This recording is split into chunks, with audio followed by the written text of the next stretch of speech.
The sirens came first. Then the flash of blue and red. A black SUV had just pulled over under a flickering streetlight, rain drizzling down the empty road. Inside sat a young man in military fatigues, calm but tired.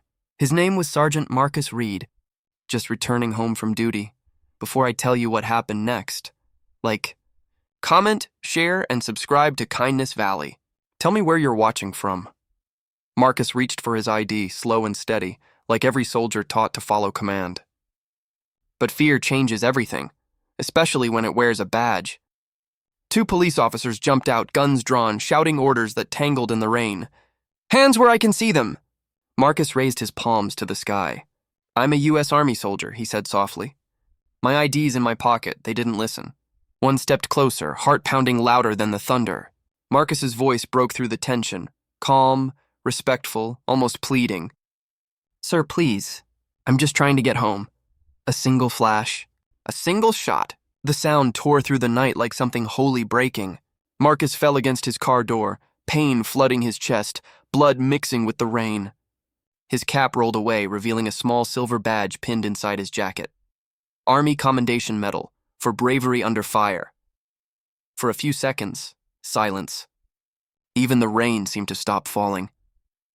The younger officer froze, horror spreading across his face as he realized what he'd done.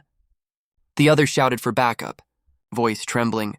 "Officer down, no, suspect down, no, he's a soldier!" The words cracked, incomplete.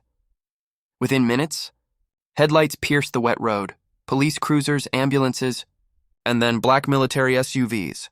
The army had arrived. What followed wasn't rage. It was silence, the kind that holds more weight than anger ever could.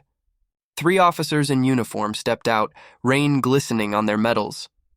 They didn't yell. They didn't threaten. They just stood there, staring at the 2 policemen who now looked smaller than their own shadows.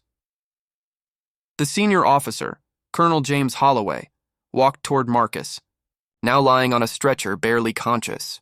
"Stay with us, son," he whispered. Marcus's eyes fluttered open. He tried to speak, but the oxygen mask muffled his words. Then Holloway turned to the police. His voice was low but carried through the rain like steel. "You shot an American soldier, unarmed, on his own soil." No one answered. Only the wail of sirens filled the silence. But the Army's response wasn't about revenge, it was about truth. Within hours, the story spread. Body cam footage leaked, showing Marcus calm, compliant, respectful. The entire world saw the moment justice went blind. By dawn, the road was covered not in blood, but in flowers. Civilians and veterans stood side by side, holding candles for a man who had survived the battlefield, only to be shot in his own country. And then, something remarkable happened. When Marcus woke up in the hospital, his first words weren't of anger. They were forgiveness. He asked the Army not to retaliate, not to let hate write the ending of his story. "Don't let this divide us," he said weakly. "Teach them. Don't destroy them," Colonel Holloway nodded. "You're stronger than the bullet that tried to silence you." Days later, the police department stood before cameras, heads lowered, voices shaking, and apologized publicly. The officer who pulled the trigger turned in his badge himself. "He looked like a threat," he whispered, "but he was the kind of man I wish I'd been brave enough to see." The Army didn't strike with weapons.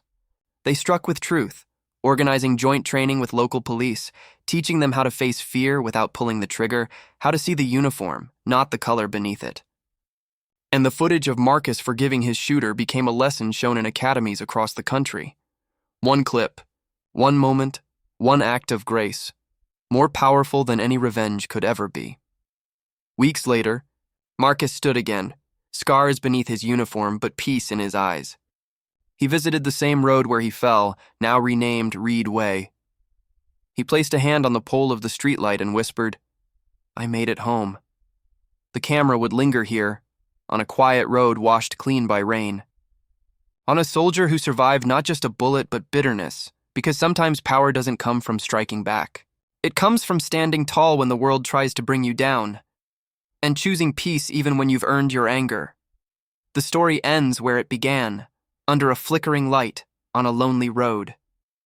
But this time there's no gunfire, only the sound of the wind whispering through the trees, calm and free. If this story moved you, like, comment, share, and subscribe to Kindness Valley. Share your thoughts below and remember, real strength isn't how loud you fight, it's how quietly you forgive.